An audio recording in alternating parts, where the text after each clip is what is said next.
ప్రపంచ చరిత్రలో భారతదేశంలో 3 నమ్మకాలు ఉన్నాయి, 3 ఆచారాలు ఉన్నాయి. నరబలి ద్వారా స్వర్గానికి పోతాం, దీనికన్నా మూఢనమ్మకం ఎక్కడ ఉంది చెప్పండి? అది యేసుక్రీస్తు మెస్సయ్య కాదా? కాదు. అవునని నేను నిరూపిస్తా వాక్యానుసారంగా.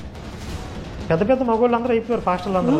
సరే, నేను చిన్నోడిని, నేను పెద్దోడు అన్న. సరే, మీరు ఆయన వాళ్ళకంటే పెద్దోళ్ళు, నాతో డిబేట్ చేసిన వాళ్ళందరికంటే పెద్దోళ్ళు. లేదు లేదు, వయసులో పెద్దోళ్ళే కదా. ఆ వయసులో ఏముంది?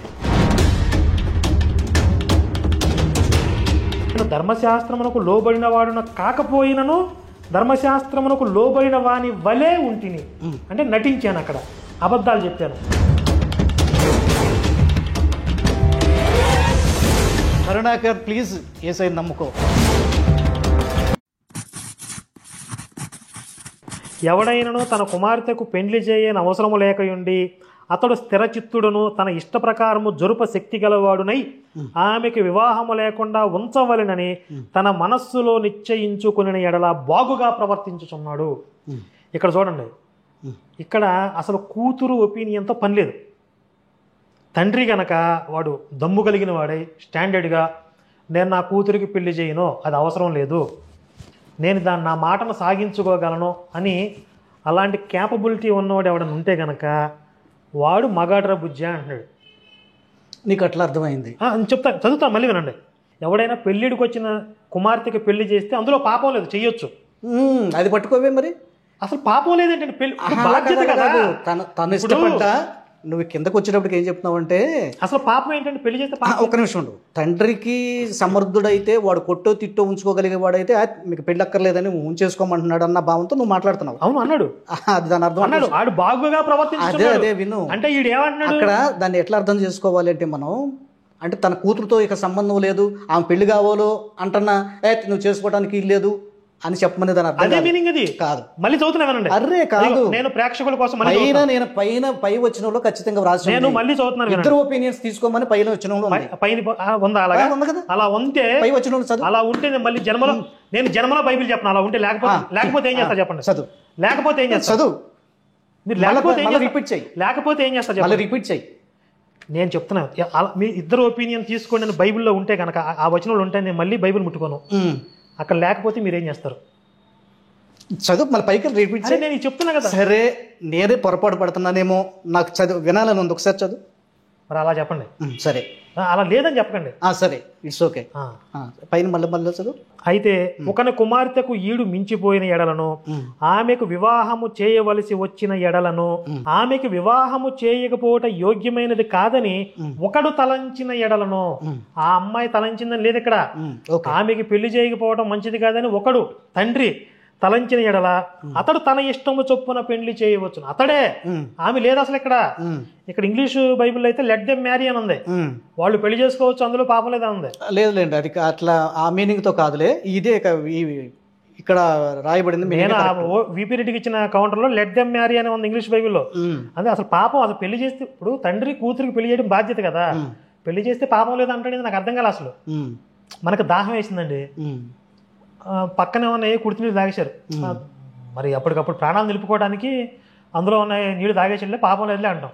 అంటే అదేదో ఆపద్ధర్మంగా చేసిన తప్పది, అందులో పాపం లేదులే అంటాం. ఇది ఒక క్రైమ్ లాగా, ఆపద్ధర్మంలో చేయకూడని తప్పు చేసినట్లుగా అందులో పాపం లేదా అంటున్నాడు. నాకు అర్థం కాల. బాధ్యత కదా కూతురు పెళ్లి చేయడం. దాన్ని థింక్ చేయి. ఇప్పుడు మీరు అన్నది వచ్చిందా? ఇందులో మీరు అన్నది వచ్చిందా? ప్లస్ మైనస్, నువ్వు మైనసే కాకుండా ప్లస్ మైనస్ రెండు థింక్ చేయి. అంటే ఆపోజిట్ గా థింక్ చేయి, దానికి అనుకూలంగా థింక్ చేయి. అక్కడ ఉన్నటువంటి సరే నువ్వు అన్నట్టుగానే ఓకే, రెండు వైపులా ఆలోచించు. ఇక్కడ మీరు వచ్చిందా? లేదు. ఓకే, అతను తన ఇష్టం. ఓకే, నువ్వు అన్నది అక్కడ చదివిందే రైట్, నువ్వు చెప్పింది రైట్. నెక్స్ట్ చూడండి. ఆగు, ఇక్కడ అది ఎందుకు అట్లా ఉందన్నది కూడా ఒక చిన్న క్లారిటీ ఉంటే బాగుంటుంది. అంటే నాకు తెలుసు, నేను చెప్తున్నాను. అంటే నాకంటే పండితులు చాలా మంది ఉన్నారు. అక్కడ ఇశ్రాయేలీలకు ఒక సాంప్రదాయం ఉండింది. అది వ్రాస్తుంది ఆ జరుగుతున్న చరిత్ర, లేకపోతే అతను ఆ సిద్ధాంత ప్రకారంగా, అంటే ఇశ్రాయేలీయుడు కనుక ధర్మశాస్త్రబద్ధంగా ఆయన అక్కడ రాసుకొస్తున్నాడు. సో అయితే ఏం చెప్తున్నాడంటే, ఇశ్రాయేలీయ కన్యకలలో కొన్ని చట్టాలు ఉన్నాయి వాళ్ళకి, దేవుడు ఇచ్చినవి కానీ బైబిల్లో రాసిన రాకపోయినా వాళ్ళకు కొన్ని నిబంధనలు ఉన్నాయి. ఇశ్రాయేలు వంశంలో ఒక ఆడపిల్ల వేశ్యగా ఉండకూడదు, ఈ రూల్ ఉంది. వేరే వాళ్ళు ఉండొచ్చా? అదే వాళ్ళ ఇష్టం. ఇశ్రాయేల్ కన్యకలు ఉండకూడదని రూల్ ఉంది. వేరే వాళ్ళు ఉండొచ్చా? అది అది వాళ్ళ ఇష్టం. అందుకే వేరే వాళ్ళు ఉండండి అని దేవుడు చెప్పలా. అంటే సాధారణంగా జనములు ఇట్లా ఉంటున్నారు, కానీ ఇశ్రాయేలు అలా ఉండకూడదని చెప్పాడు. ఇది ఒక రూలు, ఎక్కడ వేసిగా ఉండకూడదు, ఒక నిబంధన. రెండోది, పెళ్ళయ్యేంత వరకు ఖచ్చితంగా తండ్రి తల్లి బాధ్యతలో పిల్లలు పెరగాలి. మీ ఏంటి బాస్కాలుగా కట్టండి, చేతి కంకణాలుగా కట్టండి అని కొన్ని నిబంధనలు పెట్టాడు. ఆ నిబంధన ప్రకారంగా ఖచ్చితంగా ఆ కాలంలో, ఇప్పుడంటే నా ఇష్టం అండి నా ఇష్టం అండి అని జనరేషన్లు మారిపోయినాయి, కాలాలు మారిపోయినాయి, పిల్లల ఇష్టం వాళ్ళ ఇష్టం చేసేసుకున్నారు, తల్లిదండ్రులు కూడా వదిలేస్తున్నారు. కానీ ఆ కాలంలో తల్లిదండ్రులు కట్టుబడే వాళ్ళు జీవించారు. దాన్ని దృష్టిలో పెట్టుకుని, ఆ కాలాన్ని దృష్టిలో పెట్టుకుని ఆయన మాట్లాడాడు. అది తప్పుగా మాట్లాడటమేం కాదు. ఇశ్రాయేలుకు ఉన్నటువంటి నిబంధనలు బట్టి, తన దృష్టిలో ఉన్నటువంటి ఆ కాల పరిస్థితులను బట్టి ఆయన రాశాడు. సో కాబట్టి ఈ కాలంలో పాస్టర్ ఎవడన్నాడు చెప్తున్నాడా? చెప్పరే. ఇప్పుడు పాత నిబంధనకే మీరు సమాధానం చెప్పలేక ఈ కాలానికి పాత నిబంధన వేరే కాలం అంటున్నారు. ఇది కొత్త నిబంధన, ఇది కూడా ఆ కాలందే, మాకు సంబంధం లేదంటే మీకు ఇంకేం మిగిలిందండి బైబిల్? లేదు, ఆ కాలం అని కాదు. కొన్ని సాంప్రదాయాలు వచ్చినప్పుడు ఎక్కడి నుంచి వచ్చినాయని చెప్పుకోవాలి. కొత్త నిబంధనే కదా ఇది. పౌలు చెప్పిన కొత్త నిబంధన, మళ్ళీ కొత్త నిబంధన అంటే మరి కొన్ని పద్ధతులు ఎక్కడి నుంచి వచ్చినాయి అన్నది కూడా ఉంటాయి, చూడాలిగా మనం. ఇప్పుడు చివరి వాక్యం చూడండి. ఫస్ట్ పెళ్లి చేయాలా వద్దా అనేది తన డెసిషన్ ప్రకారమే, తండ్రి డెసిషన్ అంటున్నాడు. అయితే చెయ్యాలి అని ఒక డిసైడ్ అయితే చేయొచ్చు, అందులో పాపం లేదు అన్నాడు. అసలు అదే అభ్యంతరం నాకు. రెండోది, ఎవడైనా తన కుమార్తెకి పెళ్లి చేయని అవసరం లేకయుండి అతడు స్థిరచిత్తుడును, అంటే స్టాండర్డ్గా ఒక నిర్ణయానికి వచ్చినవాడు, తన ఇష్ట ప్రకారం జరుప శక్తి గలవాడనై. దీన్ని హైలైట్ చేస్తున్నావు ఈ మాటని. ఇంట్లో దాని ముందు మాట మిస్ అవుతున్నావు. దాని ముందు మాట ఏముందో తెలుసా? ఏమని? పెళ్లి చేసే అవసరం లేదనుకుంటే, ఎవడైనా తన కుమార్తెకు పెళ్లి చేయని అవసరము లేక దాన్ని హైలైట్ చేయాలి. అవసరం లేకుండా ఎలా ఉంటది? ఆ స్త్రీ ఉంటుందా? వాళ్ళ ఇష్టం. దాన్ని ఏముంది. ఇప్పుడు ఒకసారి రాణులు రాజులు పరిపాలన చేసేటప్పుడు వాళ్ళు వివాహాలు కూడా నిషేధించుకుని వాళ్ళు రాజరికం చేసుకునేవాళ్ళు. అట్లాగే ఒంటరిగా ఉంది. జరుప శక్తి గలవాడు అప్పుడు అవసరం లేదు. కింద నువ్వు హైలైట్ చేస్తున్నావు, పైన హైలైట్ చేయి. పైన ఏమన్నాడు? అవసరం లేకపోతే శక్తి అవసరం లేదు. రెండు విషయాలు ఉన్నాయి, రెండు విషయాలు అక్కడ ఉన్నాయి. అవసరం లేకపోతే నో నీడ్ అయితే నో నీడ్ అనుకుంటే, నాకు అవసరం లేదు అని చెప్తే లేదు. అమ్మాయితో కాదు, ఆ ఫ్యామిలీలో తన బిడ్డకి ఒక వివాహం చెయ్యాలి అన్నటువంటి అవసరం లేదు అనుకుంటున్నారంటే దాని అర్థం ఏంటి? అమ్మాయి కూడా ఇష్టం లేదని అర్థం. అసలు ఏ కుటుంబంలో అయినా స్త్రీకి పెళ్లి అవసరం లేకుండా ఉందని ఇంతవరకు ఎక్కడ ఉందా? అరే ఇప్పుడు మరి నన్సు ఎట్లా వచ్చారు అంటే వీళ్ళు నన్సు ప్రపంచం మరి అంతే, దానికి వర్తిస్తుంది. మరి ఇప్పుడు నన్సు ఎట్లా వచ్చారు అనుకున్నాం? మూలం అదే, ఆ వాక్యమే. నన్సు గురించి వచ్చా, నన్సు రావటం కారణం అదే ఆ వాక్యమే. అదే నేను చెప్పేది ఏంటంటే, ఇప్పుడు నన్సు సన్యాసం అనేది కొన్ని నియమాలు, కొంత సాధన, ఇదంతా ప్రాక్టీస్ చేసి ఇప్పుడు ఈ కాలంలో చేస్తున్నారు. దీన్ని ఆధారం చేసుకుని నన్స్ అనేవాళ్ళు పుట్టారు. సో అందుకనే పైన హైలైట్ చేయాలి. అవసరం ఇప్పుడు నేను ఫర్ సపోజ్ నేను చెప్పాను, నాకు ఎక్స్పీరియన్స్ అయింది. తెనాల్లో ఒక ఫ్యామిలీ ఉన్నారు, అక్క చెల్లెలు ఉన్నారు. వాళ్ళు వాళ్ళ ఫ్యామిలీలో వాళ్ళు పెళ్లి చేసుకునే ఆ పరిస్థితులకి అదంతా లేదు. పాస్టర్ గారు మేము నన్స్గా వెళ్ళిపోతామండి, మాకు ఇట్లా మాకు పెద్దగా ఇంట్రెస్ట్ లేదు మ్యారేజ్లో అని చెప్పి ఆ తల్లిదండ్రులు నన్స్ కింద పంపించేశారు. అంటే వాళ్ళకి ఆ అవసరం కనిపించలేదు. ఇక్కడ ఆ అమ్మాయి ఒపీనియన్ లేదు ఇక్కడ అని నువ్వు ఎందుకు అనుకుంటావు? అంటే అక్కడ రాయలేదే కానీ ఆ అవసరం లేదంటే అర్థం ఏంటి? అంటే ఆ అమ్మాయి కూడా నేను దేవుని కోసం, వాళ్ళకు ఒక ఆచారం ఉండేది, వ్రతం అనేది ఉండేది. వ్రతం అంటే దాని ఏమి బైబిల్ ఏమని చెప్పాడు? ఇప్పుడు సంసోను నాజీర్ అంటారు. నాజీర్ చేస్తే ఆడు మామూలుగా అతను వెంట్రుకలు పెంచుకొని మద్యం పుచ్చుకోకూడదని ఒక రూల్ ఉంటుంది. అట్లాగే యొఫ్తా కుమార్తె ఉందా? యొఫ్తా కుమార్తె విషయంలో కూడా నేను కొండ మీదకి వెళ్ళి నేను కొన్ని దినాలు సపరేట్గా ఉండి వస్తాను, ఆ తర్వాత నా బలివ్వండి అనేది ఏదో సంథింగ్ మాట్లాడుతుంది. ఇశ్రాయేలులో ఒక సాంప్రదాయం ఉంది. సో ఆ సాంప్రదాయబద్ధం ప్రకారంగా దేవుని కొరకు కల్పించబడ్డ వాళ్ళు కొంతమంది అట్లా ఉండిపోయేవాళ్ళు. సో అదే నన్స్గా ఈనాటికి అది కంటిన్యూ అవుతుంది. యెఫ్తా కూతురు దహన బలి ఇచ్చారు కదా, యెఫ్తా కూతురు దహన బలి ఇచ్చాడు కదా, బైబిల్ ఎక్కడుంది చూపించమంటారా? న్యాయాధిపతుల్లో 11వ అధ్యాయం 30వ వచనం. అప్పుడు యెఫ్తా యెహోవాకు మొక్కుకొనెను, ఎట్లనగా నీవు నా చేతికి అమ్మోనీయులను నిశ్చయముగా అప్పగించిన యెడల నేను అమ్మోనీయుల యొద్ద నుండి క్షేమముగా తిరిగి వచ్చినప్పుడు నన్ను ఎదుర్కొనుటకు నా ఇంటి ద్వారము నుండి బయలుదేరి వచ్చునదేదో అది యెహోవాకు ప్రతిష్ఠితమగును, మరియు దహన బలిగా దాన్ని నర్పించేదనేను. ఏం మొక్కున్నాడు? యెహోవాకు ప్రతిష్ఠించి దానిని దహన బలిగా యెహోవాకి అర్పిస్తాను అని చెప్పాడు కదా. ఏమున్నాయి అక్కడ, అదే నోట్ చేసుకో. 2 మాటలు ఉన్నాయి, ప్రతిష్ఠించటం వేరు, దహన బలి ఇవ్వటం వేరు. అవును, 2 వేరు వేరు. ప్రతిష్ఠించిన తర్వాత ఓకే, కార్యాన్. అప్పుడు యెఫ్తా అమ్మోనీయులతో యుద్ధం చేయటం వారి యుద్ధకు సాగిపోయినప్పుడు యెహోవా అతని చేతికి వారిని అప్పగించెను. యెఫ్తా మిస్పాలో 34వ వచనంలో, యెఫ్తా మిస్పాలోనున్న తన ఇంటికి వచ్చినప్పుడు అతని కుమార్తె తంబురులతోనూ నాట్యముతోనూ బయలుదేరి చివరికి వచ్చేసి ఎందుకు అది తెలిసిందే చివరికి వచ్చే ఇక్కడ కావాలి. ఆమె గాక అతనికి మగ సంతానమేమి ఆడ సంతానమేమి కానీ లేదు. కాబట్టి అతడు ఆమెను చూచి తన బట్టలు చెంపుకుని, అయ్యో నా కుమారి, నీవు నన్ను బహుగా కృంగజేసితివి, నీవు నన్ను తల్లడింపజేయ వారిలో ఒకతవై ఉన్నావు. నేను యెహోవాకు మాట ఇచ్చున్నాను గనుక వెనుక తీయలేననగా, ఆమె నా తండ్రి యెహోవాకు మాట ఇచ్చింటివా, నీ నోట నుండి బయలుదేరిన మాట చొప్పున నాకు చేయుము అని చెప్పింది ఆవిడ. ఆ తర్వాత 37వ వచనంలో, అయితే ఆమె నా కొరకు చేయవలసిందేమనగా 2 నెలల వరకు నన్ను విడువుము, నేనును నా చెలికెత్తులను పోయి కొండల మీద ఉండి నా కన్యాత్వమును గూర్చి ప్రలాపించేదనని తండ్రితో చెప్పగా, అతడు పొమ్మని చెప్పి 2 నెలల వరకు ఆమెను పోనిచ్చెను. గనుక ఆమె తన చెలికెత్తులతో కూడా పోయి కొండల మీద తన కన్యత్వమును గురించి ప్రలాపించెను. ఆ 2 నెలల అంతమున ఆమె తన తండ్రి యొద్దకు తిరిగి రాగా, అతడు తాను మొక్కుకొనిన మొక్కుబడి చొప్పున ఆమెకు చేసెను. ఏం మొక్కున్నాడు?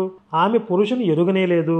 ప్రతి సంవత్సరమున ఇశ్రాయేలీయుల కుమార్తెలు 4 దినములు గిలాదు దేశస్థులైన యెఫ్తా కుమార్తెను ప్రసిద్ధి చేయుట కద్దు.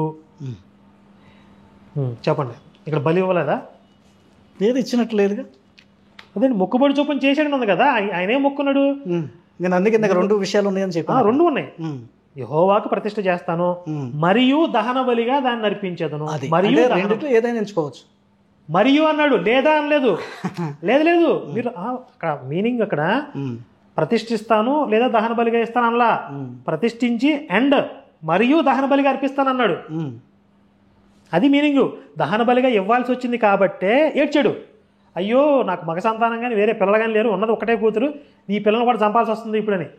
అప్పుడు ఆ పిల్ల ఏముంది, సరే నేను పోతాను, నీ మొక్కుబడి చొప్పున చేసేయి, కాబట్టి కనీసం పెళ్ళన్నా అయ్యి నాకు ఒక సంతానమో లేకపోతే ఒక సంసారమో తెలిసుంటే అన్నా కొంతవరకు పర్వాలేదు, నేను కన్యగానే చచ్చిపోతున్నాను కదా, ఈ కన్యాత్వం గురించి 2 నెలలు బాధపడతాను వెళ్ళి, నా కన్యాత్వం కూడా లేకుండా. సరే బలి ఇచ్చాడు అంటే ఏంటి, నువ్వు అక్కడ చెప్పదలుచుకుంది ఏంటి? మీరు ఇవ్వలేదన్నారు కాబట్టి వచ్చి నేను దీని మీద కూడా మాకు బిబు వాళ్ళతో డిబేట్ జరిగింది, వాళ్ళు ఇవ్వలేదన్నారు. ఓకే, ఎందుకంటే నేను ఎందుకు చెప్పానండి ఇది, ఇప్పుడు యెహోవాకి తెలుసు కదా, ఈయన తెలియదు ఇంటి దగ్గర నుంచి ఏది ఎదురొచ్చిద్దో ఇది తెలియదు. ఏ మేక పిల్ల కుక్క పిల్ల వచ్చింది అనుకున్నాడు పిచ్చోడు. అసలు ఇంటి దగ్గర నుంచి భార్యో పిల్లలో వస్తారో, ఏది ఎదురొస్తే దాన్ని బలిస్తాం ఏంటి? ఒక 100 గొర్రెలు ఇస్తానని మొక్కు, ఎందుకంటే ఆయనకు మాంసం అంటే ఇష్టం కాబట్టి. అది నీ అభిప్రాయం. పిచ్చోడి చేతిలో రాయిలాగా ఇంటి నుంచి ఏది ఎదురొస్తే దాన్ని బలిస్తానని మొక్కోవడమే తప్పు, ఫస్ట్ పాయింట్. సరే, ఈ పిచ్చోడు మొక్కున్నాడు, యెహోవాకి తెలుసు కదా ఎవరు ఎదురొస్తారో. ఆ కూతురు ఇంటి దగ్గర నుంచి వస్తుంది, ఈ పిచ్చోడు అనంత పని చేస్తాడు, ఈ కూతుర్ని పంపిస్తే ఇప్పుడు దీన్ని వేసేస్తాడని చెప్పి కనీసం ఆ కూతురు నాపాలి కదా. ఈయన పైనుండి టీవీ చూస్తున్నాడు, ఆమె ఎదురొచ్చింది, వీళ్ళిద్దరు ఏడ్చారు.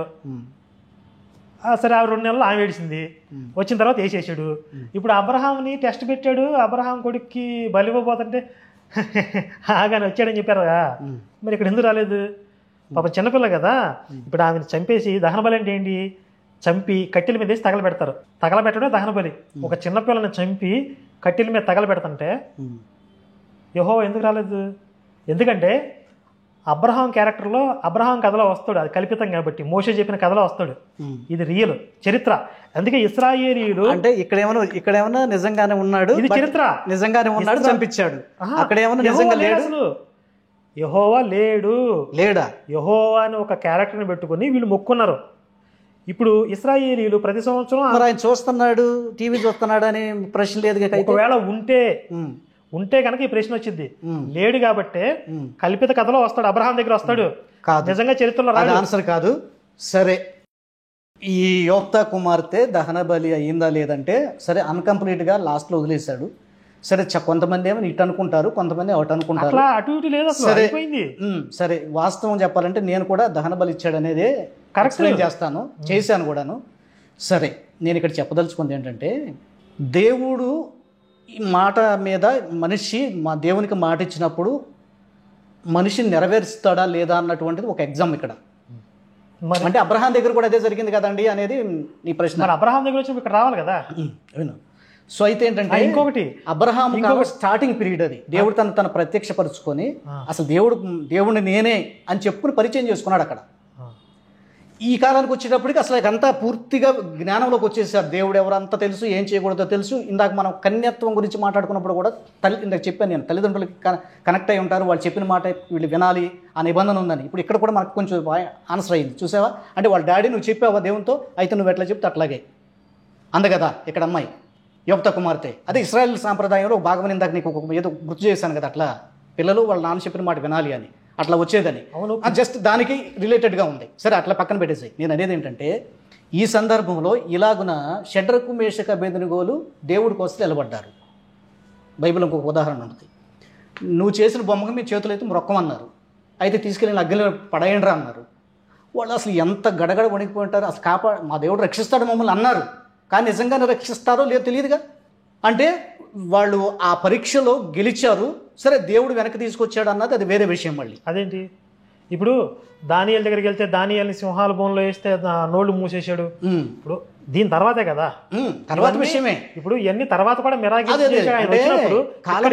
కాలం మారుతున్న కొద్దీ ప్రజలు ఇప్పుడు మన దృష్టిలో ఏంటంటే అయ్యో పాపం బిడ్డ చనిపోయిందా అని అనుకుంటున్నాం. కానీ భగవంతు దృష్టిలో కొన్ని సందర్భాలు చిన్నపిల్లలే చచ్చిపోతున్నారు. సరే ఏ దేవుడు అన్న కానీ మరి ఎందుకు చచ్చిపోతున్నారు? ఇప్పుడు ఆయన పేరు మీద సావట్లేదు, ఆయనకి బలివ్వట్లేదు. అది ఆయన చేసుకున్న తప్పు. దేవుడు చేశాడు. అక్కడ అబ్రహాం దగ్గర దేవుడు ఏమన్నాడు? దేవుడే చేశాడు. లేదు చెప్తాను, అబ్రహాం దగ్గర దేవుడు ఏమన్నాడు పరీక్షించడానికి. ఇక్కడ దేవుడు అడగలేదు, చేశాడు. దేవుడు అడగలేదు. అరే నేను చెప్తాను, అక్కడ ఆ యెఫ్తా ఏమని మొక్కున్నాడు? అమ్మోనీయుల్ని గనక నువ్వు నాకు అప్పగిస్తే నా ఇంటి నుంచి ఏది ఎదురొస్తే బలిస్తా అన్నాడు. ఆయన మొక్కుకున్న తర్వాత మీ బైబిల్ దేవుడు అమ్మోనీయుల్ని ఈయనకు అప్పగించాడు అయితే ఉన్నాడు అని రాశారు, అని ఒప్పుకున్నావు అని రాశారు. లేదు, నువ్వు కలిపి అందుకే దేవుడు అనేవాడు ఉంటే మీ మీద పరువు నష్టం దావేస్తాడు. సరే ఆ దేవుడు మా దేవుడు లేడు అనుకుందా కాసేపు. చిన్నపిల్లలు ఎందుకు చచ్చిపోతున్నారు ఈ రోజు? మీ దేవుడు లేడు పక్కన మీరు ఒప్పుకున్నారా? అదే నీ మాటకు వస్తున్నా, లేడని కాసేపు పక్కన పెడదాం, నువ్వు ఒప్పుకోవు కనుక సరే తీసేయి. ఇప్పుడు చిన్నపిల్లలు ఏం చేశారని చచ్చిపోతున్నారు. రైట్ నా ఈ రోజు చచ్చిపోతున్నారు. ఎందుకు చనిపోతున్నారు? ఈశ్వరుడు ఉన్నాడుగా, ఎందుకు అట్లా చంపాలి అంటే ఇప్పుడు యెఫ్తా కూతురికి దాన్ని లింక్ పెడుతున్నారు. ఖచ్చితంగా వీళ్ళు ఏమో ఇప్పుడు నీ తప్పయ్యేది. తండ్రికి నాకు యుద్ధం కావాలి, నేను వెళ్ళి గెలిచి వస్తాను, నాకు ఇది అని మొక్కుకున్నావు. నువ్వు నీవు చేసుకున్నావు. దేవుడి మీద చిన్నపిల్లల్ని ఎవరన్నా యెహోవాకి బలిస్తావని మొక్కుకున్నారా? ఇక్కడ చచ్చిపోయిన వాళ్ళని ఎవరన్నా? ఎవరు? అది నీ కర్మ, నువ్వు ఒప్పుకున్నావు. దేవుడు ఏమనలేదుగా, నువ్వు గెలిస్తే మరి నాకు ఇస్తావని అడిగాడు. అంటే యెహోవాకి నువ్వు గెలిస్తే నాకు ఇయ్యని అడిగితే తప్పది. అంటే యెహోవా అనేవాడు నిజంగా ఉంటే యెఫ్తా కూతురు ఎదురొచ్చింది అనే విషయాన్ని భవిష్యత్తు తెలియదు ఆయనకి? ఖచ్చితంగా తెలుసు. తెలిసి కూడా ఆయన బలి యాక్సెప్ట్ చేశాడు దాన్ని. అది నేను చెప్పేది, యాక్సెప్ట్ చేశాడు. అయితే మనిషి దేన్ని ప్రేమిస్తాడు అంటే తన కన్న బిడ్డ కంటే కూడా నా మాటనే ప్రేమించాడు. అయితే మరణం అనగానే అమ్మోదేదో అయ్యో చచ్చిపోయింది అంటాం. అది దేవుని దృష్టిలో ఈ మరణం అనేటువంటిది ఎడబాటు లాంటిది. మరి అయితే అబ్రహాం కొడుకు కూడా చంపించాలి, అప్పుడు ఎందుకు ఆపాడు? ఎప్పుడు? అదే చెప్పాను నీకు, స్టార్టింగ్ పీరియడ్ ప్లస్ ఆయన అడిగాడు. ఆయన అడిగాడు దానియేలు దగ్గర ఎందుకు ఆపాడు? ఎవరు? దానియేలు. ఆయన అద్భుత కార్యాలు ప్రపంచానికి చూపించడం. మరి ఇక్కడ చూపించడా? లేదు, ఇది కూడా జరగాలి. మరి ఎక్కడ ఒక చోట నీకు మళ్ళీ ఇంకెక్కడ బైబిల్ అలాంటి అంశం చూపించగలవా? మళ్ళా బైబిల్ లేదు, ఒక పెంట పని చేసి సరిపోదా? అవసరం లేదు. ఒక్క విషయము ఒక్కొక్క దానికి ప్రూవ్ చేసుకోవడానికి ఒక్కొక్కటి మనకు కనబడుతున్నాయి. మళ్ళా అదే చేస్తుంటే ఇదేంట్రా బాబీ నెట్ట చేయటం ఏంటి తప్పనాలి మనం. దేవుడిని ఎక్కువగా ప్రేమిస్తున్నాడు అబ్రహాం దగ్గర అడిగినట్టుగా, నువ్వు నన్ను ప్రేమిస్తావు, బిడ్డను ప్రేమిస్తావు. నన్ను ప్రేమిస్తున్నారు లేదని చెప్పి ఆడు కూతురు చంపేస్తాడు అనమాట. చంపేస్తాను కాదు, అది నువ్వు మొక్కుకున్నావు, మొక్కుబడి చెల్లిస్తాడు లేదు చూశాడు. అసలు ఈ యెఫ్తా కూతురు ఎదురొచ్చిద్దనే భవిష్యత్తు యెహోవాకి తెలిస్తే ఈ దరిద్రుడు మొక్కుకున్నాడు, ఈ కూతురు నాకు బలిస్తాడు, ఈ చిన్నపిల్లలను బలి చేసుకునే దేవుడు అని చెప్పి నన్ను తిడతారు, ఈ దరిద్రుడు నాకు కూడా బురద పోస్తున్నాడు అని చెప్పి అసలు అమ్మోనీయుల్ని ఈయనకి అప్పగించకూడదు, అమ్మోనీయులకి వీడిని అప్పగించాలి. ఆయన కావాల్సింది ఏంటి అంటే ఇప్పుడు చిన్నపిల్లలు బలిస్తే ఆయన తీసుకున్నా. అప్పుడు ఆయన దహన బలి ఎందుకు ఇస్తారంటే బైబిల్ దేవుడికి దహన బలి ఇచ్చినప్పుడు ఇంపైన సువాసన ఆగ్రానిస్తాడంట. ఇప్పుడు ఆ పిల్లని చంపి తగలబెడితే ఆయన ఆడ కూర్చుని ఆగ్రానిస్తున్నాడు ఆయన. అది ఆగ్రానించాలి, ఆ కిక్కు ఆయనకి ఇప్పుడు ముందు తగ్గేవాడికి ఆ కిక్కు వస్తుంది, ఈయనకి పిల్లల్ని చంపి తగలబెడితే కిక్కు వస్తుంది ఈయనకి. అలాంటి వాడైతే కీర్తన గ్రంథంలో ఈ నిబంధన ఎందుకు పెట్టాడు?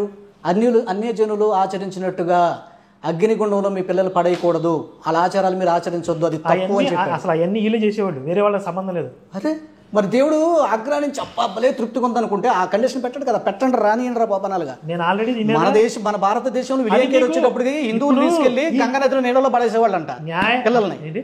మరి దానికేంటి? పిల్లల్ని చిన్నపిల్లల్ని గంగార్పణం అని పిల్లల్ని అట్లా బలిష్టం తీసుకెళ్ళి, ఇప్పుడు 2 పిల్లలు అనుకో, వాళ్ళలో బలంగా ఆరోగ్యంగా ఉన్న పిల్లల్ని తీసుకెళ్ళి నీళ్ళలో వేసే సాంప్రదాయం మన భారతదేశంలో ఉంది. విలియం కేరీ భారతదేశానికి వచ్చే టయానికి చరిత్రలో ఉంది, మన మన మన సంప్రదాయంలో ఉంది. భర్త చచ్చిపోతే తీసుకెళ్లి ఆ అమ్మాయిని కూడా దాన్ని కట్టేసి కాల్ చేసిన సందర్భాలు లేవా?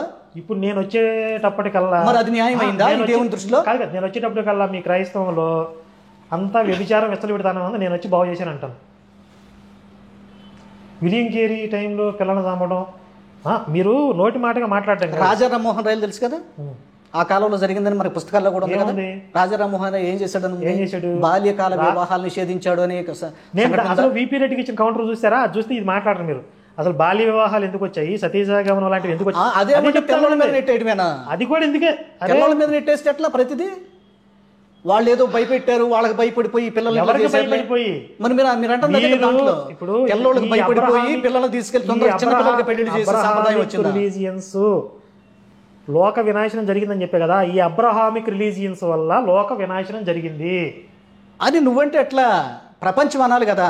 ప్రపంచమే చెప్తుంది. నేనంటే ఎట్లా? ప్రపంచం అనాలి కదా. ప్రపంచ చరిత్రే చెప్తుంది. లేదు, ప్రపంచ చరిత్రలో భారతదేశంలో మూఢనమ్మకాలు ఉన్నాయి, 3 ఆచారాలు ఉన్నాయి. నరబలి ద్వారా స్వర్గానికి పోతాం, దీనికన్నా మూఢనమ్మకం ఎక్కడ చెప్పండి. అదే నేనంటుంది, అసలు నరబలి అనేటువంటివి బైబిల్ దేవునికి యాక్సెప్టబుల్ కాదు. మీరు చెప్పేది అదే కదా. అప్పుడు నరబలే కదా, కీర్తన గ్రంథంలో చెప్తాను. అవ్వా మీరు అసలు ఏం మాట్లాడుతున్నా అర్థమవుతుందా? రక్తం చిందిస్తే మనం స్వర్గానికి వెళ్ళిపోతాం, నరబలి ద్వారా ఇంతకన్నా పెద్ద మూఢనమ్మకం ఎక్కడ ఉంటుంది చెప్పండి. ఇప్పుడు కర్మయోగము, జ్ఞానయోగము, భగవద్గీతలో కర్మయోగము, జ్ఞానయోగం, భక్తి యోగం నరబలి అంటే నవవిధ భక్తి మార్గం. నేను ఒక వ్యక్తిని ఇస్తే నరబలి ఇచ్చినట్టు, నాకు నేనే బలి అయిపోతే నరబలి జరిగింది. ఆ నరబలిని నమ్మితే చెప్పేది వినవే. ఇంతకన్నా పెద్ద మూఢనమ్మకం లేదు. అసలు ప్రపంచంలో అతి పెద్ద ఎవరినైనా బలిస్తే అది నరబలి. ఇప్పుడు నాకు నేనే బలి అయిపోతున్నాను, అది నరబలి కాదు, త్యాగం, అది ప్రాణత్యాగం. నరబలిని నేను నమ్మాలి కదా. ఇప్పుడు హిందుత్వంలో నవవిధ భక్తి మార్గాలు ఉన్నాయండి. శ్రవణం, కీర్తనం, స్మరణం, పాదసేవనం, అర్చనం, వందనం, దాస్యం, సఖ్యం, ఆత్మనివేదనం అంటారు. 9 రకాలైన భక్తి మార్గాలు చెప్పారు. ఇందులో ఏది మూఢనమ్మకం అంటారు మీరు చెప్పండి. కేవలం మన కోసం ఎవడో ఎక్కడో చచ్చిపోయాడు, తనులు తిన్నాడు, ఆయన మన కోసం చచ్చిపోయాడు అని నమ్మితే నీ పాపాలన్నీ పోయి నువ్వు స్వర్గానికి వెళ్ళిపోతావు. ఆయన నీ కోసం తన్నులు తిన్నాడు, ఆయన నీ కోసం చచ్చిపోయాడు నువ్వు నమ్మకపోతే నువ్వు ఎంతో మంచోడని నిన్ను నరకంలో వేసేస్తారు. ఎంతకు మించిన మూఢనమ్మకం ప్రపంచంలో అసలు దీన్ని బీట్ చేసింది లేదు ఎంతవరకు. అంటే మూఢనమ్మకాల్లో ఒక రేంజ్ అనమాట ఇది. ఈ మూఢనమ్మకాన్ని బీట్ చేసింది ప్రపంచంలో ఇంతవరకు పుట్టలేదు, ఇక తర్వాత కూడా పుట్టదు. అసలు అంత పెద్ద ఆశ్చర్యం ఏంటంటే ఇంత పెద్ద మూఢనమ్మకాన్ని పెట్టుకుని మీరు ఇంతకాలం ఎలా సర్వైవల్ అవ్వగలిగారు అనేది. ఇది ఒక పెద్ద వింత తెలుసా నాకు. మూఢనమ్మకాలు అంటే ఏంటి అసలు? మూఢనమ్మకాలు అంటే ఏంటి? ఏం చెప్పండి. యేసుక్రీస్తు ఒక ఆయన భూమి మీద జన్మించాడు, చచ్చిపోయాడు, ప్రాణం పెట్టాడు, చరిత్ర ఆధారం ఉంది, అది మూఢనమ్మకం అనరే. భగత్ సింగ్, అల్లూరి సీతారామరాజు, సుభాష్ చంద్రబోసు మన కోసం, మన స్వతంత్రం కోసం పోరాడారు, చనిపోయారు, ఇది చరిత్ర. కానీ సుభాష్ చంద్రబోసు, అల్లూరి దేవుళ్ళు వాళ్ళు మన కోసం చచ్చిపోయారనే విషయం నువ్వు నమ్మితూ స్వర్గానికి వెళ్తావు, నమ్మకపోతే నరకానికి వెళ్తావు, ఇది మూఢనమ్మకం. అలాగే యేసు ఇశ్రాయేలులో ఉన్న మూఢనమ్మకాలని, దురాచారాలని, వాళ్ళ ధర్మశాస్త్రాన్ని సంస్కరిస్తూ వాళ్ళ మతానికి విరుద్ధంగా చెప్తున్నాడు. కాబట్టి ఆయన వల్ల రోమా ప్రభుత్వం ఇశ్రాయేలీని చంపేసి థ్రెట్ ఉంది కాబట్టి పొలిటికల్ రీజన్ కూడా ఉంది.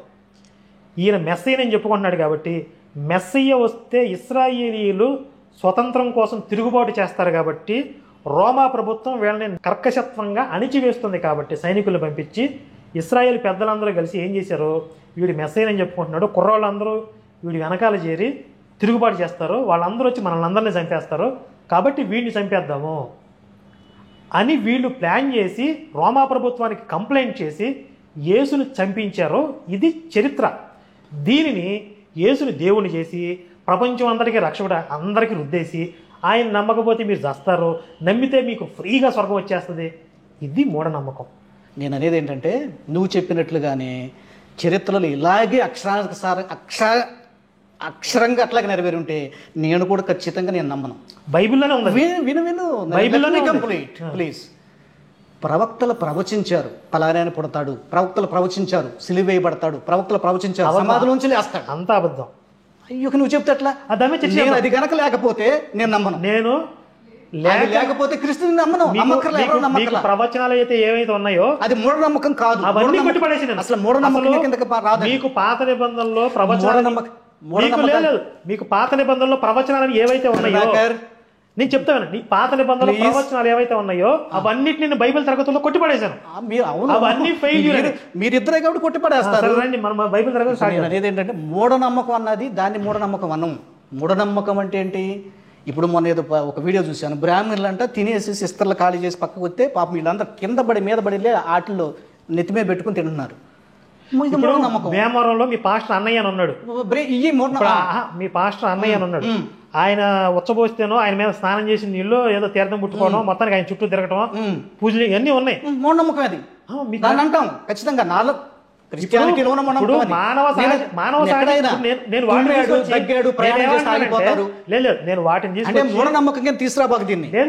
నేను వాటిని తీసుకొచ్చి బైబిల్ కంటకట్టట్లా. మానవ సహజంగా ఏర్పడినవి. అలాగే హిందుత్వంలో కూడా మానవ సహజంగా కొన్ని ఉండొచ్చు. మీరు దాన్ని హిందుత్వానికి అంటకట్టకూడదు. కరెక్టే. నేను అంటకట్లా. నేను బైబిల్ బేస్ మీద ఏమొచ్చినా ఏమి చెప్తా. బైబిల్ బేస్ మీద నూనె ప్రార్థన చేయటం, అద్భుత వరాలు, స్వస్థతలు, ఇవన్నీ బైబిల్ బేస్ కదా. బైబిల్ బేస్డే. అది మూఢనమ్మకాలు. మూఢనమ్మకం కాదు. ఎందుకు కాదు? మూఢనమ్మకం వేరు.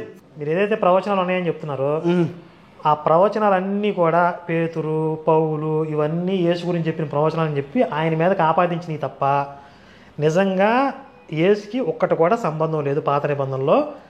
అసలు పాత నిబంధనలో ఉన్న ప్రవచనాల ప్రకారం ఇశ్రాయేల్ రక్షకుడు అనేవాడు వచ్చి ఇశ్రాయేల్ జాతి అంతటినీ కూడా ఏకం చేయాలి, వాళ్ళని బానిసత్వం నుంచి విడిపించాలి, వాళ్ళకి రాజు అవ్వాలి, అక్కడ ఆ సింహాసనం మీద కూర్చుని ప్రపంచం మొత్తాన్ని ఇన్ఫ్లుయెన్స్ చేస్తాడు, ప్రపంచంలో ఉన్న యూదులందరినీ కూడా ఏకం చేస్తాడు.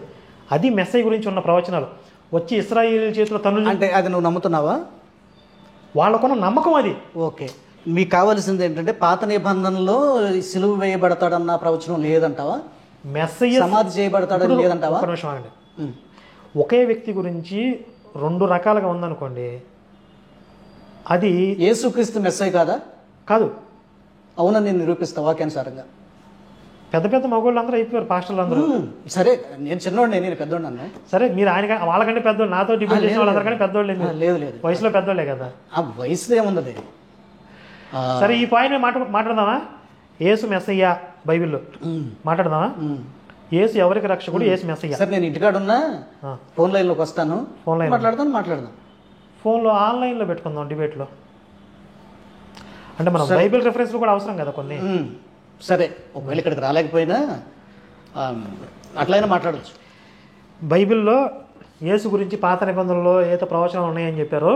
ప్రవచనంలో యెషయా కానీ ఇర్మియా కానీ ప్రవక్తలు చెప్పిన వాటిని ప్రవచనాలు అంటారు. కొన్ని వేల సంవత్సరాల క్రితం వాళ్ళు చెప్పినట్టుగానే యేసు ప్రభు జీవితంలో జరిగింది. ఇశ్రాయేలీలు నమ్మలేదు అనేది జరగలేదు. ఇశ్రాయేలీలు నమ్మలేదు. మెస్సయ్య గురించి ఇప్పటికీ ఇశ్రాయేలీల్లో ఉన్న నమ్మకం ఇప్పటికీ ఉంది, నేను కాదంటలేదు. బట్ కానీ అదే వాళ్ళ గుడితనం. మేము అదే చెప్పేది. క్రైస్తవులంతా అదే చెప్తారు. ఇప్పుడు ఒరిజినల్ గా గుడితనం వస్తుందని కూడా దేవుడు చెప్పాడు. ఒరిజినల్ గా బైబిల్ రాసుకుని వాళ్ళకి తెలియదు కానీ మీరు వచ్చి వాళ్ళకి చెప్తారు ఖచ్చితంగా. అలాగే మీకు క్రైస్తవులకి మీ బైబిల్ తెలియదు, నేను చెప్తున్నా మీకు. సరే వింటాం, నువ్వు మంచి చెప్తే ఎందుకేనో మీరు ఏం చెప్పొచ్చు. ఇప్పుడు చాలా మంది క్రైస్తవులు మా బైబిల్ గురించి మీకు ఎందుకు అంటారు కదా. అసలు ఇశ్రాయేల్ బైబిల్ ఇది. మీరు వాళ్ళ బైబిల్ పట్టుకుని అరే మీకు తెలియదురా, మెస్సీ వచ్చేసాడు రా, ఏసే మెస్సీ రా అని చెప్పి మీరు వాళ్ళని గెలికారు వెళ్ళి. క్రైస్తవులు అనేవాళ్ళు వాళ్ళు యూదులు కూడా బైబిల్లో నిరాకరించారు కాబట్టి అన్ని దగ్గర బైబిల్ వచ్చిందని నన్ను అనే రైట్ వీళ్ళకి లేదండి. క్రైస్తవులు యూదులు బైబిల్ని హైజాక్ చేసి, వాళ్ళ మతాన్ని హైజాక్ చేసి, వాళ్ళ దేవుణ్ణి హైజాక్ చేసి మీకు తెలియదురా బైబిల్ అని చెప్పి వాళ్ళ ప్రవచనాలు మార్చేసి వీళ్ళు కొత్త నిబంధనని ఇంకో రాసి ఈ రెండింటిని కలిపేసి ఇంత పెంట చేసినప్పుడు నువ్వు ఇంతగా అట్లా చేసేస్తే బాగోలా. అరే అదే కదా చేసింది. లేదు, ఇప్పుడు బైబిల్ ఏముందంటే బైబిల్ దేవుడు ప్రతి పేజీలో చెప్పుకుంటాడు నేను ఇశ్రాయేలీయుల దేవుని, నేను ఇశ్రాయేలీయుల దేవుని. మీరు వచ్చి ఆయన ఇశ్రాయేలీయుల దేవుని అన్నోడిని వదిలేసేసి ఆయన హైజాక్ ఆయనే స్వయంగా ఏం చెప్పాడంటే ఎవరైతే తనను నిరాకరించారో, వాళ్ళ కోసం వచ్చాను, నేను ఇశ్రాయేల్ కోసం వచ్చాను, కానీ వాళ్ళు నన్ను నిరాకరించారు కాబట్టి రక్షణ మీ యొద్దకు వచ్చింది. వాళ్ళు నిరాకరిస్తారు. మీరు ప్రవచనాలన్నారా ఇశ్రాయేలీని నిరాకరిస్తారని లేదు. ఇప్పుడు ఆయన వచ్చి ఇది చేస్తాడు అంటే ఏంటి, దాని మీనింగ్ ఏంటి? వాళ్ళందరూ ఈయన యాక్సెప్ట్ చేస్తారు. ఇప్పుడు ఆయన కిరీటం పెట్టి నేను రాజుని చెప్పుకోడు, వీళ్ళందరూ ఆయనకి అభిషేకం చేస్తారు. అదే వాళ్ళ ఉద్దేశం ఏంటంటే వచ్చేవాడు ఒక రాజులాగా ఉంటాడు, పరిపాలన చేస్తాడు, రాజ్యాన్ని మనకు స్వతంత్రం తెస్తాడని వాళ్ళ భావన. వాళ్ళు అదే చెప్పారు, మరి అదే వాళ్ళ భావన కాదు అది. కానీ ఈయనేం చెప్పాడంటే, ఈయనేమో అసలు రాజును కాదంటున్నాడు, రాజు చేద్దామంటే కాదంటున్నాడు, ప్రాణం పెట్టడానికి వచ్చి అసలు ఈయన భయం, ఏసు యుద్ధాలంటే భయం. ఏం చేయాలి, ఏం చేస్తారు చెప్పండి? లేదు, నేను భౌతికంగా రాజుని కాదు, ఆయన ఆయనకి యుద్ధాలంటే భయం. అసలు మంచి దేవుడు నిజంగా. కరుణాకర్ ప్లీజ్ యేసయ్య నమ్ముకో. నేను నిజంగా ఏసు అంత పిరికివాడు నా జీవితంలో చూడలేదు. లేదు అంటే పిరికివాడు అంటే ఆయన మంచివాడు, అప్పుడు మంచివాడు అని చెప్పాలి. యుద్ధం చేసుకుంటారా, చావంటారా, తన్నుకు చావంటారా, అట్లా చేయండి ఎట్లా చేయండి అంటే అది మంచివాడు కాదు. మోషే ఏం చేసేవాడు తెలుసా? మరి మీరు యుద్ధం చేయండి, నేను కొండ మీదకి వెళ్ళి చేతులు పైకెత్తి కూర్చుంటాను, అప్పుడు మీరు గెలుస్తారని వీళ్ళు యుద్ధాన్ని పంపించి కొండ మీద నేను కూడా వస్తున్నానని చెప్పి మోషేకి ఇద్దరు వెనకాల ఈ చెయ్యి ఎత్తిపట్టుకొని ఇటొకటి కూర్చునేవాడు. వీళ్ళు ముగ్గురు కొండ మీద కూర్చునేవాళ్ళు, వీళ్ళు తనువు చచ్చేవాళ్ళు. వీళ్ళు గెలిస్తేనేమో మిగిలిన వాళ్ళు తీసుకుని వెళ్ళిపోయేవాళ్ళు, లేకపోతే మిగిలిన వాళ్ళు తీసుకుని పారిపోయేవాళ్ళు. ఇది మోషే కొన్ని తెలియదేట్లో. అన్ని చోట్ల అలా జరగలేదుగా. అసలు ఒక చోట రాసి యుద్ధానికి ఒక్కొక్క పందా, ఒక చోట నైట్ మొత్తం తిరగండి అంటాడు. కాదు ఒక చోట కొండలో మోగించండి అంటాడు. ఒక చోట డిఫరెంట్ యుద్ధాలు ఉన్నాయి. అంటే అలాంటి దొంగ తెలివితేటలు ఉన్నాయంటే అలాంటి దొంగ తెలివితేటలు ఎట్లా మనం అదే అట్లా అపార్థం చేసుకుంటే దానికి నేనేం చేయగలను? అన్ని అట్లాగే చేస్తున్నాడా? కాదు కదా. యుద్ధాలన్నీ అట్లా చేసుకొచ్చాడా? కాదు కదా. యెహోవా అనే దేవుడు వాళ్ళకి వెంట పక్కనే ఉంటే ఈయన చేతులు పైకెత్తి కూర్చోవటం నాకు అర్థం కాలేదు అసలు. ఒక్కొక్క దానికి ఒక్కొక్క నియమం ఉంటుంది. ఇప్పుడు కొండ చేసేవాడు పూజ చేసేవాడు ఏంటంటే ఎట్లా ఉంటుంది, ఆయన ఇష్టం. అంటే పైకి వెళ్తే సిగ్నల్ అందిద్దా? సిగ్నల్ అందిద్దని కాదు, అలాని కాదు. జస్ట్ దానికి ఒక ఇప్పుడు మీరు ఏంటి కోట చుట్టూ తిరుగుతూ బోర ఊది కొండల పగల కొట్టండి అన్నాడు. అదేంటి అసలు? ఎందుకు వాళ్ళని భయపెట్టడానికి? అదే అది ఒక తీరి చెప్పాడు. సో అట్లాగే దీంట్లో కూడా ఆ మోషే నువ్వు ప్రార్థన చేస్తా ఉండు, దేవునితో చేతులు ఎత్తి అని చెప్పుకుంటాడు. చేతులు పైకెత్తి కూర్చుంటే చేతులు ఎత్తడం అంటే ప్రార్థన చేయడం అనేది ఖాళీ కూర్చున్నాడు. యుద్ధానికి వెళ్లే ముందు ప్రార్థన చేసి నిలిపోతారు. అవును. ఇప్పుడు యెఫ్తా వెళ్ళాడు కదా, అది క్రైస్తవులు ఏం చెప్తారు దానికి? యెఫ్తా వెళ్ళాడు కదా, క్రైస్తవులు ఏం చెప్తారు అక్కడ దానికి? చేతులు ఎత్తడము ఎత్తి అనే బోరకనే అట్ట కూర్చోలా, ప్రార్థన చేస్తున్నాడు అని చెప్తారు. అంటే అంతసేపు ప్రార్థన చేయకపోతే ఈ యెహోవాకి వదిలేస్తాడు అనమాట. అక్కడ అది ఒక సిస్టమ్. ఇక్కడ కొండలు మోగిస్తేనే యుద్ధం అయిపోయింది. ఇప్పుడు ఒక్కొక్క సిస్టమ్ ఒక్కొక్కసారి ఒక్కొక్క పద్ధతిలో మొక్కున్నాడు, మొక్కు పెడితే అయిపోయింది, ప్రార్థన చేశాడు, వెళ్ళిపోయాడు, అప్పగించాడు. అది ఒక మోషే కూడా మొక్కుకుని వెళ్ళిపోవచ్చుగా. అన్ని ఎట్లా జరుగుతాయి? అదే నేను అంటుంది, డిఫరెంట్ టైప్ లో దేవుడు యుద్ధాలు చేసినట్టుగా చూస్తాం మనం. మోషే కొన్న తొంగ తెలియదు అట్లా ఏంది లేదు. అమ్మో, మోషే ఎంత మార్కెటింగ్ స్ట్రాటజిస్ట్ అంటే. క్రొత్త నిబంధనలోకి వచ్చాక ఏమన్నా పౌలుని బాగా ద్వేషిస్తావు. పౌలు అంటే అసహ్యం నాకు. ఎందుకంటే చాలా సత్యాలు చెప్పాడు కదా. ఎందుకంటే అవన్నీ నీకు కాదు. ఇప్పుడు దొంగ సాక్ష్యాలు చెప్తున్నారు కదా, అందరూ దొంగ సాక్ష్యాలు చెప్పే వాళ్ళందరికీ పౌలే ఆదర్శం. నాకు వెలుగు వచ్చింది, స్వరం వచ్చిందని చెప్తున్నారు కదా. ఈ దొంగ సాక్ష్యాలు చెప్పే వాళ్ళందరికీ మూల పురుషుడు పౌలు. అంటే వాళ్ళు దొంగ సాక్ష్యాలను నువ్వు ఎట్లా స్టేట్మెంట్ చేస్తావు? కాదు, ఊహించావు. నేను చెప్తాను, అది రైట్ కాదు కదా. భోగి శాంతారు సాక్ష్యం విన్నారా? విన్నాను. మేము 20 సంవత్సరాల క్రితం న్యూస్ పేపర్లు తీసి ఆయన చెప్పింది ఏంటి, బిల్డింగ్ కూలిపోతానంట, లోపల ఒక అమ్మాయి చిక్కుకుని పోతే ఆచూకీ దొరకలేదు, పని మనిషి వచ్చి ప్రార్థన చేసి అయ్యగారు అంట పొలుగు తీసుకొచ్చి ఇట్లా ఒక పోటు వేసింది, వెలుగు వచ్చింది, బిడ్డ దొరికింది. న్యూస్ పేపర్లు తీసి చూస్తే రాత్రి అర్ధరాత్రి నుంచి తెల్లవారు 9 దాకా మొత్తం గవర్నమెంట్ యంత్రాంగం అంతా ఉండి ప్రొక్లైన్లు ఎన్నో యంత్రాలు పనిచేస్తే ఆ శిథిలాలన్నీ తొలగిస్తే ఆ బిడ్డ దొరికాడు. ఒక వ్యక్తి కూడా చనిపోయాడు అన్నట్టుగా నాకు గుర్తు. అంటే న్యూస్లో రాశారు ఆ ప్రమాదంలో ఉంది. అది ఇప్పుడు ఏదైనా నేను ట్రోల్స్లో చూపించాను, అది న్యూస్ క్లిప్ కూడా ప్లే చేశాను. 20 సంవత్సరాల క్రితం జరిగిపోయింది, ఇది ఎవరికి తెలియదు కదా అని చెప్పి భోగి శాంతరావు ఏం చేశాడు, ఇప్పుడు నేను పొలిగేసాను, స్వరం వచ్చింది, వెలుగు వచ్చింది. ఇప్పుడు మేము ఆ న్యూస్ క్లిప్లు అన్నీ తీయకపోతే దాన్ని ప్రచారం చేస్తున్నారు కదా. ఇప్పుడు సో అందరికి అలాగే రీసెంట్గా ఇప్పుడు తెనాలి పక్కన వలివేరు, వీడు దొంగ మాంత్రికుడు, ఈడేమన్నాడు 2009లో అలా అన్న చచ్చిపోయాడు అన్నాడు. తర్వాత 4 సంవత్సరాలు మాంత్రికుడిగా నేర్చుకున్నాను అన్నాడు. తర్వాత 7 ఏళ్ళు అన్నాడు. 4 ఏళ్ళు మళ్ళీ 7 ఏళ్ళు చేశాడు. మళ్ళీ 3 ఏళ్ళు కరాటే అన్నాడు. 7 + 3 ఎంత? 10 ఏళ్ళు. ఆ తర్వాత వీళ్ళని చంపడానికి వచ్చాను అన్నాడు. వచ్చిన వాడిని యేసు మార్చేసి నన్ను బాప్తిసం ఇప్పించాడు అన్నాడు. బాప్తిసం ఎప్పుడు తీసుకున్నాడంట? 2013లో తీసుకున్నాడంట. 2013 డిసెంబర్ 29వ తారీఖు డేట్ చెప్పాడు. ఇప్పుడు 2009లో మీ అన్న చచ్చిపోతే 2013లో బాప్తిసం మధ్యలో ఎన్ని సంవత్సరాలు గ్యాప్ ఉందండి? 4 ఏళ్ళు. కానీ మరి 4 ఏళ్ళు మంత్రసాధన చేశానన్నాడు, 3 ఏళ్ళు కరాటే సాధన చేశానన్నాడు. ఇది కాకుండా మళ్ళీ ఇంకొక 3 ఏళ్ళు ఎక్స్ట్రా చెప్పాడు. మొత్తం 10 ఏళ్ళు చెప్పాడు. కొంతమంది చెప్పడం రాదు కదా. చెప్పడం రాకపోవడం కాదు, సరిగా విద్య లేక అదంతా అబద్ధం కదా, ఎక్స్ప్లెయిన్ చేయటం రాదు కదా. ఇప్పుడు ఆ లుచ్చేగాడు నేను చెప్తానండి, శివుణ్ణి కాళికాదేవిని ఇష్టం వచ్చినట్టుగా మాట్లాడి శివుణ్ణి అన్నాడంట ఒరే అన్నాడంట. నరాలు తెగిపోయేంత కోపం వస్తుంది. ఎందుకు రాదు? నేను యేసుని ఎలా పిలవాలి? అప్పుడు నేను ఇంతకుముందు యేసుని గౌరవంగా మాట్లాడేవాడిని, ఈ మధ్య కొంచెం వెళ్తుంది. ఆ లుచ్చా నా కొడుకులు అందరికీ చెప్తున్నా, అంటే మీరు ఉన్నారు కాబట్టి మీ ఎదురుగా చెప్తున్నాను, వాళ్ళకి చెప్తున్నా, వాళ్ళు ఒక గీత దాటితే నేను ఇంకో 2 గీతలు దాడతాను. నేను సరే, నా సలహా ఏంటంటే పరిధి దాటకూడదు, ఎవరైనా పరిధి దాటి మాట్లాడకూడదు. మీరు ఒక రోజు నాకు ఫోన్ చేశారు, యేసుని డాష్ కొడుకు అని చెప్పి తిట్టడం తప్పు కదా అని. మరి శివుడిని అమ్మవారిని అట్లా మాట్లాడడం కరెక్టా? మీరేం చెప్తారు? ఈ దొంగ సాక్షి, నేను అదే చెప్తున్నాను, తప్పు. అది ఎవరినైనా మనం ఈ దొంగ సాక్ష్యాలు, ఈ సాక్ష్యాలు అన్నది వదిలేసాయి.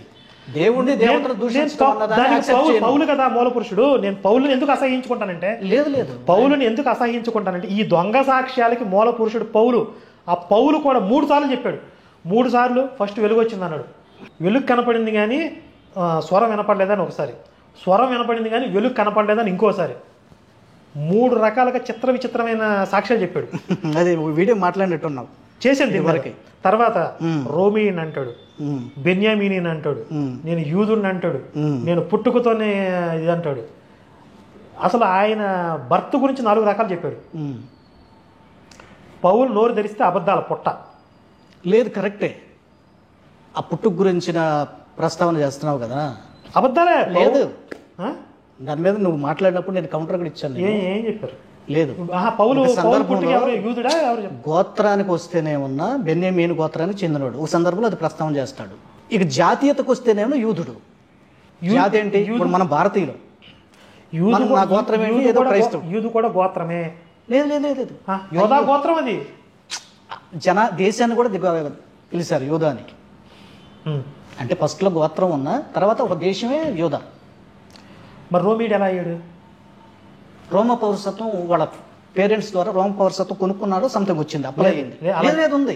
నేను చూపిన రోమా పౌరసత్వం అతనికి ఉంది, అందుకనే ఆ రోమ వాళ్ళు శిక్షించడానికి భయపడ్డారని ఉండదు బైబిల్లో. చెప్తాను, అతను శిక్షించడానికి. ఒక్క నిమిషం ఇప్పుడే చూపిస్తాను మీకు. అపోస్తల కార్యాలు 22వ అధ్యాయం 25వ వచనం. వారు పౌలును వారులతో కట్టుచున్నప్పుడు అతడు తన దగ్గర నిలిచి ఉన్న శతాధిపతిని చూచి, శిక్ష విధింపకయే రోమీయుడైన మనుషుని కొరడాలతో కొట్టుటకు మీకు అధికారం ఉన్నదా అని అడిగాను. అంటే ఈయన్ని లోపల జైల్లో వేసి కట్టేసి కొట్టడానికి ప్రిపేర్ చేస్తున్నారు. నాకు ఇంకా జడ్జిమెంట్ రాలేదు, శిక్ష విధించలేదు, అయినా కూడా రోమీయుడైన వాడిని మీరు కొట్టడానికి మీకు రైట్స్ ఉన్నాయా అని అడిగాడు. శతాధిపతి ఆ మాట విని సహస్రాధిపతి యొద్దకు పోయి, నీవేమి చేయబోచున్నావు, ఈ మనుష్యుడు రోమీయుడు సుమి అని. అప్పుడు సహస్రాధిపతి అంటే ఈయనకంటే పెద్ద ఆఫీసర్ పరిగెత్తుకుంటూ వచ్చి అతన్ని చూసి, నీవు రోమీయుడువా, అది నాతో చెప్పుమనగా అతడు అవునని చెప్పాను. ఎవరు? పౌలు. సహస్రాధిపతి, నేను బహుద్రవ్యమిచ్చి ఈ పౌరసత్వం సంపాదించుకుంటున్న నేను. ఇక్కడ డబ్బుతో కొనుక్కుంది ఎవరు? పౌలు కాదు, సహస్రాధిపతి మాటలే. అందుకు పౌలు, నేనైతే పుట్టుకతోనే రోమీయుడు నేను, ఇక్కడ డబ్బులు ఇచ్చి కొన్నానని చెప్పలా. పౌలు ఇచ్చుకుంటాం కాదండి, కరెక్టే కరెక్ట్. మీరు రివర్స్ లో చెప్పారు, డబ్బులు ఇచ్చి కాదు, డబ్బులు ఇచ్చి కాదు. వీళ్ళ తాత అంటే పౌలు గారి తాత అనుకుంటాను, పౌలు గారి తాత ఫస్ట్లో ఆ పౌరసత్వాన్ని కొన్నాడు. పౌరసత్వాన్ని కొన్న తర్వాత వీళ్ళ తండ్రిని కన్నాక పూర్తిగా ప్లేస్ మారిపోయాడు. తర్వాత ఈయన పుట్టాడు. అప్పుడు పుట్టుకతోనే ఇతనికి రోమా పౌరసత్వం అనేది ఆపాదించబడింది. దాని మీద విశ్లేషణ చేశాను నేను అప్పుడు నువ్వు వీడియో పెట్టినప్పుడే. అట్లా వచ్చింది. లేదు కర్ణాకర్, ఇది వాస్తవం. వీళ్ళ తాత పౌరసత్వం కొనుక్కున్నాడు బెన్యామీన్ కనుక. అది అంటే బైబిల్లో దొరుకుతుందా లేదా అవుటర్ బుక్ లో చూసాను, నేను ఒకసారి చెక్ చేస్తాను. నేను అక్కడ కౌంటర్ వీడియో పెట్టాను. ఇక్కడ క్లియర్ గా వాళ్ళు అదే ఈయన పుట్టింది రోమా పౌరసత్వంలో పుట్టాడు. బెన్యామీను గోత్రికుడే, యూదుడు. అందుకని యూదులకు యూదుడు అవుతాడు. రోమాలో పుట్టాడు కనుక రోమా పౌరసత్వం ఉందని చెప్పుకొచ్చాడు. లేకపోతే ఒక అధికారి దగ్గరికి వెళ్ళి అంత అబద్ధం ఎట్లాడతాడు? ఆడాడు కదా, తాట తీస్తారు వాళ్ళు, ఊరుకుంటారు ఏంటి? అంటే ఇప్పుడు చెప్పగానే నిజమేనని గడగడ ఉనికిపోతారా ఆఫీసర్స్? వదిలి వాళ్ళు భయపడ్డారు. రోమా పౌరసత్వం అంటే భయం ఉంది. అదే భయం ఉండ ఆఫీసర్స్ వాళ్ళు. ఆఫ్టర్ ఈయనంతా ఇప్పుడు సాధారణ పౌలు చెప్పాడని ఉందా తప్ప వాళ్ళ ఆధారాలు అడిగారు, ఈయన చూపించాడని ఉందా? ఆధారాలు అడిగా చూపించారని లేదు, ఇక్కడ బైబిల్లో లేదు, అంత వివరంగా రాయలేదు కదా. ఉన్నవరకు మనం మాట్లాడదాం. లేదు కదా. సో అందుకని ఆయన అబద్ధం చెప్పరు. దానికని అబద్ధం చెప్పాడంటే ఎట్లా? ఒక సైనికులు ఒక విచారణ చేస్తున్నప్పుడు, ఒక కేసు స్టడీ చేస్తున్నప్పుడు, ఈ ఫలానండి నేను అమెరికా వాడిని అంటే అమెరికా వాళ్ళు నన్ను వెరిఫై చేయకుండా భయపడిపోయి ఇక నన్ను వదిలేస్తారా? నేను తప్పు చేస్తే అమెరికాలో వాళ్ళు భయపడి వదిలేశారనే ఉంది అక్కడ. లేదు లేదు లేదు ఉందండి. అంటే ఆఫీసర్స్, పై ర్యాంకులో ఉన్న ఆఫీసర్ ఆడు ఎవడో పిచ్చోడో ఇచ్చోడో అనగానే అంటే ప్రతి ఖైదీ నేను వదిలేస్తారా? విచారణ కాబట్టి 29 కాబట్టి అతను విమర్శింపబోయిన వారు వెంటనే అతన్ని విడిచిపెట్టిరి. అది వెంటనే విడిచిపెట్టేశారు. అంటే వాళ్ళు ఎంక్వైరీ చేయలేదని కాదు దాని అర్థం. వాళ్ళు భయపడి విడిచిపెట్టేశారు. అరే భయపడి ఎక్కడ ఉంది? భయపడి అనే మాట ఎక్కడ ఉంది? చూడండి. కాబట్టి అతను విమర్శింపబోయిన వారు వెంటనే అతను విడిచిపెట్టరి. మరియు అతను రోమీడిని తెలుసుకున్నప్పుడు అతన్ని బంధించినందుకు సహస్రాధిపతి కూడా భయపడెను. భయపడ్డారు. రోమియుడు అనేటువంటి విధానంతో రోమా పౌరసత్వం ఉన్నటువంటి వాడిని అట్లా బంధించకూడదు. విచారణ అదే కేసు ఇది అవ్వకుండా. ఆయన రోమియుడని చెప్పుకున్నాడు అంతే. లేదు లేదు లేదు రోమియుడు కావడానికి నేను దాని కారణాలు నేను విశ్లేషించాను. దానికి ఎక్కడ ఉందో నేను ఇంటికి వెళ్ళిన తర్వాత మళ్ళీ నాకు ప్రూఫ్ దొరికితే నేను పంపిస్తాను. నేను పౌలు ఇంకొక చోట పుట్టాడు. ఇంకొక చోట ఏం చెప్తాడంటే, నేను అబద్ధాలు ఆడుతున్నాను, ఇది పాపమా? దేవుని పని నిమిత్తం నేను అబద్ధం ఆడినను అది పాపం కాదు అనే విధంగా ఒక చోట మాట్లాడతాడు. దేవుని పని నిమిత్తం అబద్ధం ఆడితే నేను పాపము చేసినా కూడా, మోసం చేసినా కూడా దేవుని పని నిమిత్తం. ఇప్పుడు పాస్టర్లు అందరూ ఓఫిర్ కూడా చాలా సార్లు కోట్ చేశాడు. నువ్వెందుకు వేదాల్లో యేసు గురించి మాట్లాడుతున్నావంటే, పౌలు చూపించిన దారిలో ఏ విధము చేతనైనను అక్కడ వస్తుంది. అది ఏ విధము చేతనైనను కొందరిని రక్షింపవలెనని. ఏ విధము చేతన కొందరు, ఏ విధము చేతనైనంటే ఏ మోసం చేసైనా సరే అనుకుంటే ఎట్లా? నేను చూపిస్తాను. 1 కొరింథీ 9:19 నేను అందరి విషయము స్వతంత్రుడినై ఉన్నాను, ఎక్కువ మందిని సంపాదించుకున్నటకై అందరికీ నన్ను నేనే దాసునిగా చేసుకుంటుని, యూదులను సంపాదించుకున్నటకు యూదులకు యూదుని వలె ఉంటుని, ధర్మశాస్త్రమునకు లోబడిన వారిని సంపాదించుకున్నటకు నేను ధర్మశాస్త్రమునకు లోబడిన వాడున కాకపోయినను ధర్మశాస్త్రమునకు లోబడిన వాని వలే ఉంటిని. అంటే నటించాను, అక్కడ అబద్ధాలు చెప్పాను. నేను ధర్మశాస్త్రానికి నేను లోబడలా. నేను ఒరిజినల్గా నేను ధర్మశాస్త్రానికి లోబడే మనస్తత్వం కాదు, నేను దాన్ని అంగీకరించను. కానీ వాళ్ళని మెల్లగా లాగడం కోసం వాళ్ళ దగ్గరికి వెళ్ళి, మరి నేను కూడా ధర్మశాస్త్రాన్ని ఫాలో అవుతాను, ధర్మశాస్త్రం మంచిది అని చెప్పి వాళ్ళని లాగటానికి నటించానని చెప్తాను. అప్పుడు ఒక నీ మాటకు వద్దాం, ధర్మశాస్త్రం మంచిదంటే ఇంకా నువ్వు చెప్పేది ఏంటంటారుగా ఏంటి? మీలాంటి వాడిని ధర్మశాస్త్రమే మంచిది, రావాల్సిన అవసరం ఉంది. ధర్మశాస్త్రంలో యేసు గురించి చెప్పారని చెప్పాడు. ఇప్పుడు ఓఫీలో ఏం చెప్తున్నాడు? వేదాలు కూడా దైవిక గ్రంథాలే, వేదాల్లో యేసు గురించి చెప్పారని చెప్తున్నాడు. ఇప్పుడు మేము వీళ్ళందరూ కూడా మేము పౌల్ని ఫాలో అవుతున్నామని చెప్తున్నారండి. ఏంటి? మేము దానికి బొద్దులము కాకపోయినను బొద్దులమైనట్లు వలే నటించితిమి, అబద్ధాలాడితిమి, మోసము చేసితిమి. పౌలు ఆ మాటలు ఎక్కడ ఉన్నాయి? అబద్ధం ఆడాను, దాని మీనింగ్ అదే. చూడండి ఇక్కడ మీనింగ్ అదంటే ఎట్లా అర్థమైనట్లుగా అక్కడ క్లియర్ గా నేను అది కాదు కానీ అలా ఉన్నాను అంటే ఏంటి? దాని మీనింగ్ ఏంటి? దాంట్లో నేను నటించాను, అబద్ధాలు ఆడానని. చూడండి, దేవుని విషయమై ధర్మశాస్త్రం లేనివాడను కాను గాని క్రీస్తు విషయమై ధర్మశాస్త్రముకు లోబడిన వాడును. అయినను ధర్మశాస్త్రం లేని వారిని సంపాదించుకొనుటకు ధర్మశాస్త్రం లేని వారికి ధర్మశాస్త్రం లేని వాని వలె ఉంటిని. కూడా బలహీనులను సంపాదించుకున్నట్టుకు బలహీనులకు బలహీనుడనైతిని. ఏ విధము చేతనైనను, ఇది ఎక్కడ వచ్చింది? ఏ విధము చేతనైనను కొందరిని రక్షింపవలని అందరికీ అన్ని విధముల వాడనై ఉన్నాను. అది ఇప్పుడు ఆయన కాన్సెప్ట్ ఏంటి? ఒక మంచి పని ఏ విధము చేతనైనా అంటే మోసం చేయి, అబద్ధాలు చెప్పు, అట్లా అని ఇప్పుడు మీకు పాస్టర్ మోసం చేయి, అబద్ధాలు కాదు ఇక్కడ వరకు యాక్సెప్టబుల్. నేను చెప్తాను ధర్మశాస్త్రాన్ని. ఇప్పుడు మీకు స్వస్థత వరాల మీద గొడవలు జరుగుతున్నాయి. స్వస్థత వరాలు ఉన్నాయా లేవా అని. ఈ స్వస్థత వరాలు ఇప్పుడు జరగవు, అబద్ధాలు అని చెప్పి వీపీ రెడ్డి లాంటి వాళ్ళు మాట్లాడుతున్నారు. ఒకవేళ జరిగితే మేమే విశ్వాసం తీసుకొస్తాము, మీరు చేసి చూపించండి అని చెప్పి. వాళ్ళు ఏమంటున్నారు? స్వస్థత వరాలు ఉన్నాయని చెప్పి పాస్టర్లు ఏమంటున్నారు? నువ్వు సత్యసువార్త చెప్పి ఎంతమందిని రక్షిస్తున్నావు? మేము ఈ వరాలు ఉన్నాయని చెప్పి కొంతమందిని లాగుతున్నావు.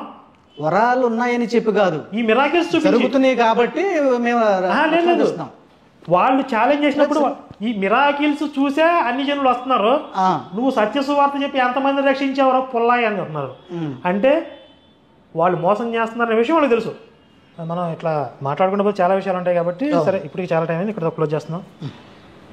ఇప్పటి వరకు జాన్ బాబు గారితో చాలా విషయాల మీద చర్చించడం జరిగింది. అంటే ఎన్ని టాపిక్స్ ఒక కంక్లూజన్కి వచ్చాయి, ఎన్నిటి మీద చర్చ జరిగింది అనేది ఇక ఆ సందర్భానుసారంగా కొన్ని విషయాలు తీసుకుని మాట్లాడాం కాబట్టి ఒక టాపిక్ నుంచి ఇంకొక టాపిక్లో కూడా వెళ్ళడం జరిగింది. ఇందులో మీకు పనికొచ్చే విషయాల గురించి మీరు పరిశోధన చేయొచ్చు, కొంతవరకు ఆలోచించండి, క్రైస్తవులు కావచ్చు, హిందువులు కావచ్చు.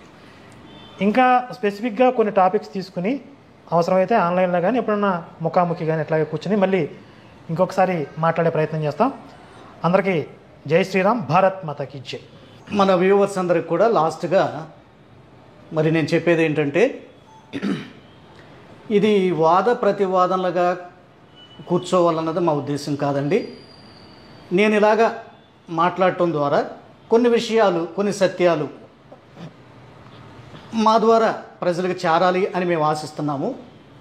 తర్వాత మరి ఒక ప్రేమపూర్వకమైన మంచి వాతావరణం మన మధ్య ఉండాలి, క్రైస్తవులకు హిందువుల మధ్య అని భావించే వారిలో నేను ప్రధానుణ్ణి అని నేను భావిస్తున్నాను. ఆ ఉద్దేశంతో లలిత్ గారితో మాట్లాడటం జరిగింది. అట్లాగే కరుణాకర్ని కూడా విజిట్ చేసి మరి వారితో కలిసి కొంత సమయం ఆ బైబిల్ మీద, అంటే వాదాపవాదాలని కాదు కానీ కొన్ని విషయాలు నాకు తెలిసిన సత్యాలు నేను చెప్పే ప్రయత్నం చేశాను. ఆయనకున్న సందేహాలు ఆయన రేజ్ చేయడం జరిగింది. ఇదంతా కూడా మీరు చాలా ఓపికగా చూశారండి. మరి యేసుక్రీస్తు నామములో మీ అందరికి కూడా ప్రతి ఒక్కరికి వందనాలు తెలియజేసుకుంటున్నాను. Thank you to all.